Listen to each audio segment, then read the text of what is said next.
నమస్కారం. నేను మీ doctor చిన్నమై లంజిరెడ్డిని. Graduates సమస్యల పరిష్కారానికి మీ గొంతుకనే వస్తున్నాను. మీ మద్దతు నాకు అందించి నా అభ్యర్థిత్వాన్ని బలపరిచి మొదటి ప్రాధాన్యత ఓటు వేసి గెలిపించాలని ప్రార్థిస్తున్నాను. భారత్ మాతాకి జై. Hi, welcome to UTV. Telangana రాష్ట్రంలో కులగణన రాజకీయం కొనసాగుతూనే ఉంది. కొద్ది రోజుల కిందట చేసిన సర్వే తప్పని ప్రతిపక్షాలు ప్రభుత్వంపై విమర్శలు చేశాయి. దీంతో కాంగ్రెస్ రీసర్వే చేయించేందుకు సిద్ధమైంది. ఇది కేవలం సర్వేలో పాల్గొనని వారి కోసమేనట. దీంతో సర్వే క్రెడిట్ వార్లో ఎవరిది పై చెయ్యి? రీసర్వేలో బీఆర్ఎస్ నాయకులు పాల్గొనక తప్పనిసరి పరిస్థితులు ఏర్పడ్డాయా? ఫస్ట్ సర్వేను వదిలేసిన గులాబీ పెద్దలు ఇప్పుడు రీసర్వే చేస్తే పాల్గొంటామని ఎందుకు చెబుతున్నారు? తెర వెనుక ఏం జరిగింది ఇప్పుడు మనం తెలుసుకుందాం. కులగణన తెలంగాణ రాజకీయాల్లో ఇప్పుడిదే హాట్ టాపిక్. జనవరిలో రాష్ట్ర ప్రభుత్వం సర్వే నిర్వహించగా వివిధ కారణాలతో కొందరు పాల్గొనలేకపోయారు.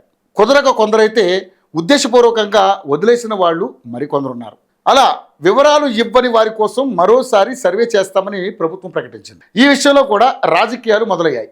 మిస్ అయిన వాళ్ళ కోసమే మరోసారి అని ప్రభుత్వం వర్గాలు చెబుతుంటే కాదు అది మా ఒత్తిడి వల్లే పూర్తిగా మా విజయమని గులాబీ లీడర్లు జబ్బలు చరుచుకుంటున్నారు. బీసీ కులగణన సర్వే రిపోర్టుపై అసెంబ్లీలో సుదీర్ఘ చర్చ జరిగింది. మొత్తం తప్పుల తడకలా ఉందని బీఆర్ఎస్ అప్పుడు వాదించింది. సర్వేలో చూపించిన బీసీ జనాభా చాలా తక్కువగా ఉందని, కావాలనే అలా చేశారంటూ ఆరోపణలు గుప్పించింది. తప్పుల తడకగా ఉన్న సర్వేను ఎట్టి పరిస్థితుల్లో ఒప్పుకోబోమంటూ కొట్లాడింది. ఆ చర్చ హాట్గా జరుగుతున్న టైంలోనే సీఎం రేవంత్ రెడ్డి లేవనెత్తిన పాయింట్ గులాబీ పార్టీని డిఫెన్స్లో పడేసింది.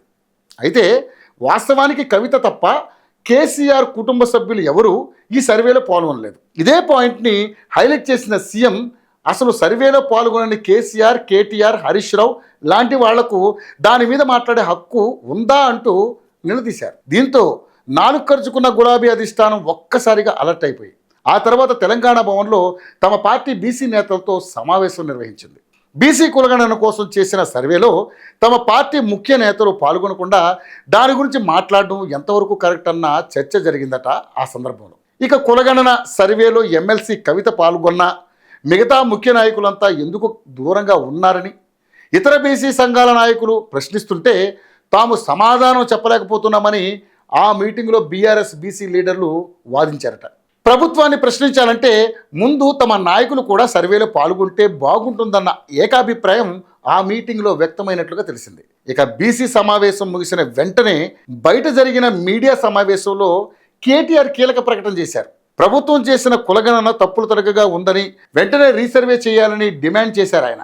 ఆ రీసర్వేలో తనతో పాటు కేసీఆర్ కూడా పాల్గొంటారని ప్రకటించారు. ఇక అప్పటి నుంచి బీసీ కులగణన గురించి బీఆర్ఎస్ నేతలు మాట్లాడిన ప్రతి సందర్భంలోనూ ప్రభుత్వం రీసర్వే చేస్తే తమ నాయకులు ఖచ్చితంగా పాల్గొంటారంటూ ఘంటాపథంగా చెబుతున్నారు.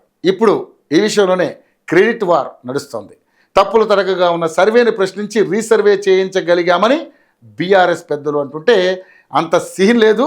పార్టీ ముఖ్యులే సర్వేలో పాల్గొనలేదన్న అంశం హైలైట్ అయ్యేసరికి బీసీ వర్గాల్లో ఎక్కడ వ్యతిరేకత వస్తుందోనన్న భయంతో వాళ్ళ కొత్త డ్రామా మొదలుపెట్టారని విమర్శిస్తున్నారు కాంగ్రెస్ లీడర్స్. ఇటు పార్టీలోనూ బీసీ నేతల నుంచి కూడా ఒత్తిడి పెరిగేసరికి గులాబీ పెద్దలు ఊపిరి సలపని పరిస్థితుల్లోనే రీసర్వేలో పాల్గొనడానికి అంగీకరించి ఉండవచ్చన్న చర్చ జరుగుతోంది.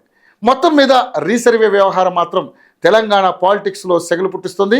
రీసర్వే పూర్తయ్యాక ఇంకెలాంటి పరిణామాలు చోటు చేసుకుంటాయో చూద్దాం.